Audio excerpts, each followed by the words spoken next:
Hi guys, how are you all? I wish you all are fine and sorry for you a huge break, but it was the health issue and now let us resume our classes. So I have been preparing the slides and it took me a large or huge amount of time, and now it's the time to learn about Transfer of Property Act 1882. Okay तो हम इसको MCQs की form में करेंगे. तो let us start. On which areas transfer of property act does not x tends. तो ध्यान रखना कि transfer of property act Bombay, Punjab, Delhi और पार्ट बी स्टेट्स पर अप्लाई नहीं होता है. तो इसका आंसर होगा all of the above. Okay, आप मार्क कर लेना, it is all of the above. ठीक है, आपका जो ट्रांसफ़र ऑफ प्रॉपर्टी एक्ट है ये आपका एक्ट नंबर 4 है. ठीक है, इतना ध्यान रखना आप.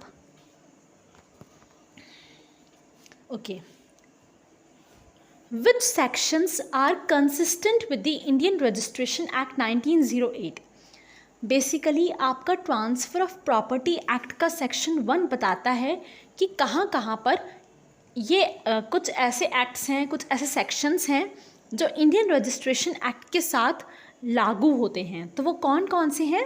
Section 57, 59, 107 and 123. तो आप ध्यान रखना कि जहाँ पर इंडियन रजिस्ट्रेशन एक्ट अप्लाई नहीं होगा वहाँ पर ये सेक्शंस भी अप्लाई नहीं होंगे. ये आपका सेक्शन 1 में दे रखा है. Okay, next question. Indicate the statements which are not incorrect to the exception of section 2. ठीक है, अब कौन कौन से स्टेटमेंट सेक्शन 2 के एक्सेप्शंस नहीं हैं? तो सेक्शन 2 में बता रखा है रिपील ऑफ द एक्ट्स के बारे में. जो भी चीज़ें फर्स्ट स्केड्यूल में दे रखी हैं उनको रिपील किया गया है, बट उसके कुछ एक्सेप्शंस हैं, वो हम देख लेते हैं. Provisions not expressly repealed. बिल्कुल सही बात है. अगर कोई भी प्रोविज़न है जिसको आपने एक्सप्रेसली रिपील नहीं किया है तो वो रिपील नहीं होगा. नेक्स्ट है आपका terms of contract which are consistent with the act. अगर आपके कॉन्ट्रैक्ट के टर्म्स हैं जो इस एक्ट के साथ कंसिस्टेंस हैं तो भी वो एग्जेम्प्ट नहीं होंगे, वो एग्जेम्पशन में नहीं आएंगे. Rights of liability which are in existence before the act. Rights और लायबिलिटी हैं जो इस एक्ट के पहले ही एग्जिस्टेंस में थे तो वो भी आपके रिपील नहीं होंगे. Bye operation of law. कोई भी एक्ट ऑपरेशन ऑफ लॉ से चलता है तो वो भी रिपील नहीं होता. फिर आपका लिखा हुआ है सेक्शन 57. अब ये गलत लिखा हुआ है. सेक्शन 57 रिपील हो सकता है. तो आपका ई आंसर है, ऑप्शन ई. ये आपका करेक्ट आंसर है क्योंकि आपको बताना था कि कौन सा एक्सेप्शन में नहीं आता है. ठीक है, आप सेक्शन 2 को डिटेल में पढ़ना, जाके आपको समझ आ जाएंगे सारे points. Next, what are the incorrect statements about the notice. तो नोटिस के बारे में इनकरेक्ट स्टेटमेंट क्या है? नोटिस आपका सेक्शन 3 में लिखा हुआ है जो कि एक इंटरप्रिटेशन क्लाउज है. तो ये बोलता है it also includes constructive notice. बिल्कुल सही बात है. नोटिस का मतलब होता है कि आपको किसी भी फैक्ट के बारे में इंफॉर्मेशन है, अवेयरनेस है. कंस्ट्रक्टिव नोटिस कि आपको उस फैक्ट के बारे में अवेयरनेस और नॉलेज होती बट आपने उसको इग्नोर किया तो इसलिए आपको वो नॉलेज नहीं मिल पाई है. Registration as a notice. बिल्कुल सही बात है, रजिस्ट्रेशन भी नोटिस की तरह काम करता है. पसेशन एज अ नोटिस, ये भी सही है. Notice to the agent. Notice to the agent भी आपका नोटिस माना जाता है. Notice to the agent who conceals anything. अब नोटिस हमने एजेंट को दिया जो कुछ छुपा रहा है तो वो नोटिस नहीं आएगा. तो आपका ई आंसर करेक्ट है. ई आपका सही है. ठीक है, फिर है which section defines transfer of property. तो आपका जो सेक्शन 5 है वो ट्रांसफ़र ऑफ प्रॉपर्टी को डिफ़ाइन करता है. ट्रांसफ़र ऑफ प्रॉपर्टी का मतलब होता है कि जब आप प्रॉपर्टी दे रहे हो एक पर्सन से दूसरे पर्सन को कंसीडरेशन के साथ, चाहे वो मूवेबल प्रॉपर्टी हो, इमूवेबल हो, कंसीडरेशन हो भी सकती है एंड नहीं भी हो सकती है. एंड इसमें 2 पार्टीज़ होती हैं बेसिकली जो कॉम्पिटेंट होनी चाहिए. ये सब कुछ लिखा हुआ है. तो ठीक है, ये आपका सेक्शन 5 में मेंशन है।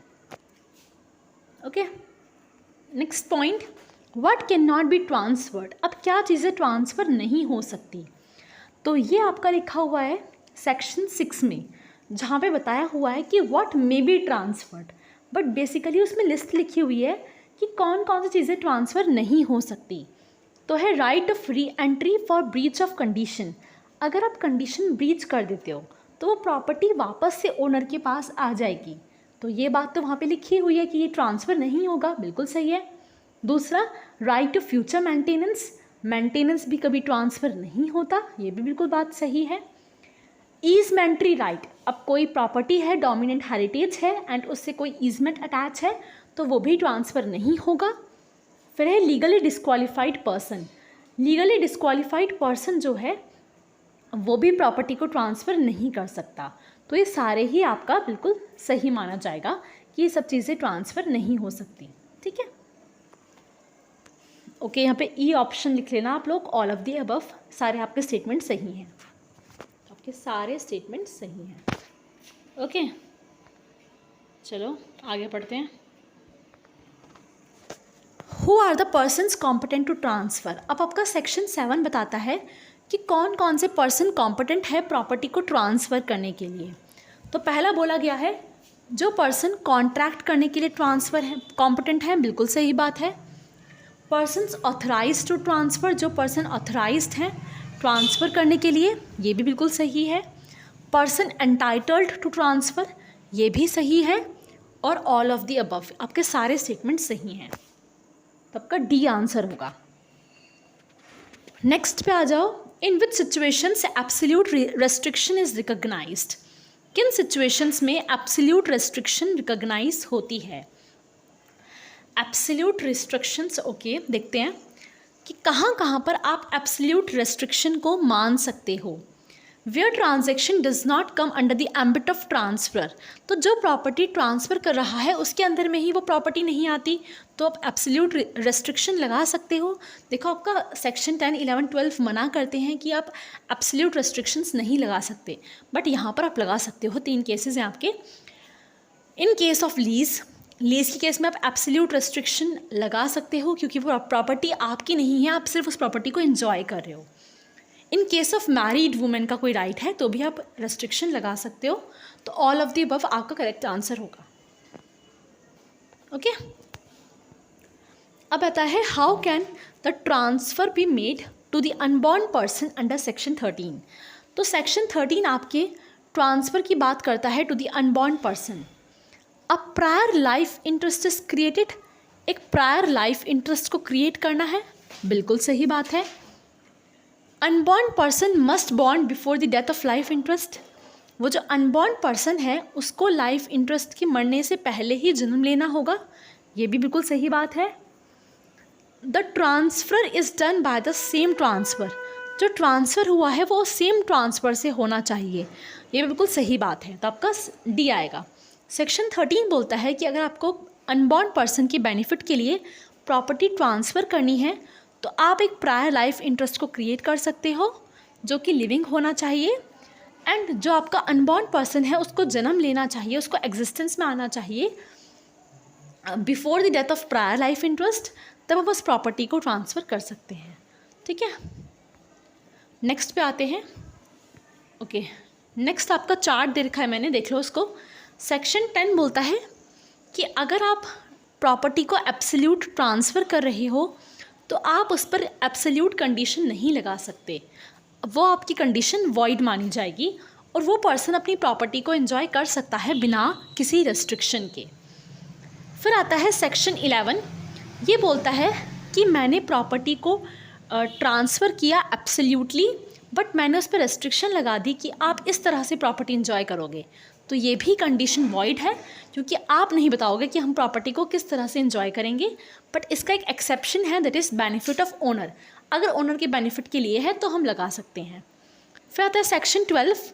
सेक्शन 12 बोलता है कि अगर हमने कंडीशन लगाई, हमने एब्सोल्यूट ट्रांसफ़र किया और हमने कंडीशन लगाई कि अगर ये पर्सन इंसॉल्वेंट हो जाता है या ये पर्सन फिर से ट्रांसफ़र करने की कोशिश करता है तो वो ट्रांसफ़र वॉइड हो जाएगा, तो ये भी गलत हो, ये कंडीशन में आपकी गलत होगी। ठीक है,